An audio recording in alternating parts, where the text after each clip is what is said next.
Assalamualaikum warahmatullahi wabarakatuh.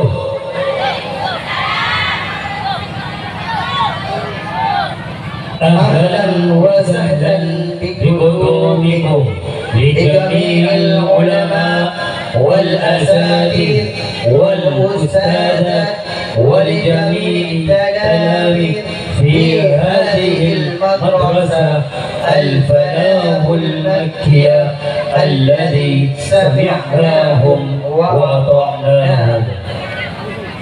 الحمد لله رب العالمين وبه نستعين على أمور الدنيا والدين والصلاة والسلام على أشرف الأنبياء والمرسلين سيدنا محمد وعلى آله وصحبه أجمعين أما بعد. Yang kami hormati al-muhtaramin, para alim, para ulama, para kiai, para sepuh dan pini sepuh yang terhormat al-mukarram Kiai Haji Abdul Majid Syuaib, beliau selaku pengasuh LPI Al-Falahul Makkiyah. Yang kami hormati Al-Mukarram Raden Kiai Haji Ahmad Faisal Abdul Hamid, beliau selaku pengasuh pondok pesantren Mambal Ulum Bata-Bata. Yang kami hormati Al-Mukarram Kiai Haji Anis, beliau pengasuh pondok pesantren Nurul Hikmah Pelumbungan Pamekasan. Yang kami hormati Al-Mukarram Kiai Haji Khairul Mufid, beliau selaku pengasuh pondok pesantren Nurul Ihsan dari Tamburuh Barat Songai. Dan yang terhormat para pejabat pemerintah, kepala desa Payudan Karangsokon, dan semua aparatur desa baik sipil maupun ABRI.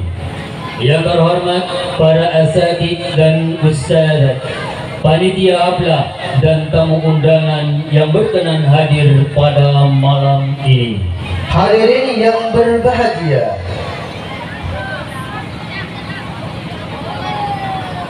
puji syukur alhamdulillah atas kehadiran Allah Subhanahu wa taala yang mana telah memberikan taufik dan hidayahnya kepada kita semua sehingga kita dapat bertemu di tempat yang insya Allah penuh dengan mubarakah ini.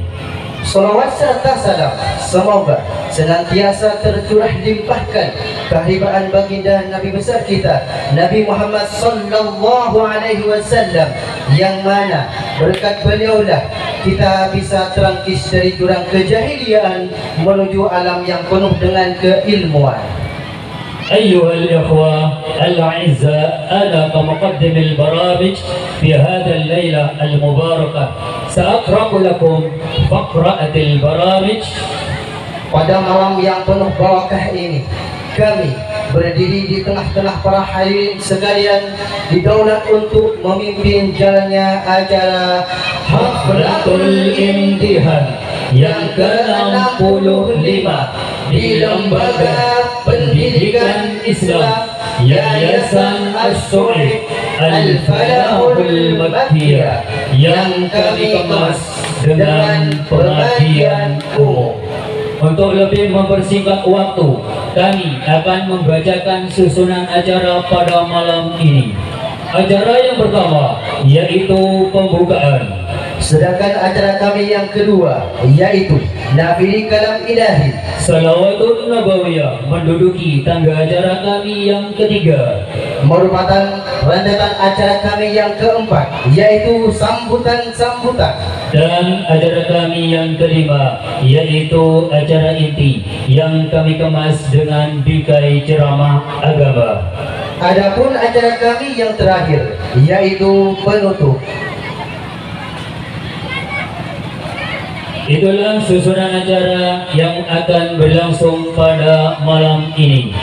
Hadirin dan hadirat yang dirahmati Allah, memasuki acara kami yang pertama yaitu pembukaan yang akan dibuka oleh Yang Mulia Kiai Nurul Khalis. kepada beliau waktu dan tempat kami haturkan.